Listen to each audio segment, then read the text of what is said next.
ഒരേ ഗ്രാമത്തിൽ വ്യാപാരികളായി ജോലി ചെയ്യുന്ന രണ്ട് സുഹൃത്തുക്കളായിരുന്നു അലിയും അമറും. തന്റെ ബിസിനസ് സാമ്രാജ്യം കെട്ടിപ്പടുക്കാൻ അലി രാവും പകലും അശ്രാന്തമായി പ്രവർത്തിച്ചു. സമ്പത്തും പദവിയും സ്വരൂപിക്കുന്നതിലായിരുന്നു അദ്ദേഹത്തിന്റെ ശ്രദ്ധ. വർഷങ്ങൾ കടന്നുപോകുന്തോറും അലിയുടെ സമ്പത്തും പദവിയും വർദ്ധിച്ചുകൊണ്ടിരുന്നു.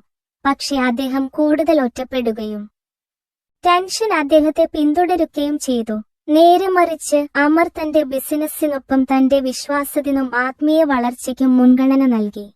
പ്രാർത്ഥനയ്ക്കും ആവശ്യമുള്ളവരെ സഹായിക്കാനും അല്ലാഹുമായി ആഴത്തിലുള്ള ബന്ധം വളർത്തിയെടുക്കാനും അദ്ദേഹം സമയം നീക്കിവെച്ചു. തൽഫലമായി അമറിന്റെ ബിസിനസ് അഭിവൃദ്ധിപ്പെട്ടു. അദ്ദേഹത്തിന് അഗാധമായ ലക്ഷ്യബോധവും സംതൃപ്തിയും സമാധാനവും അനുഭവപ്പെട്ടു.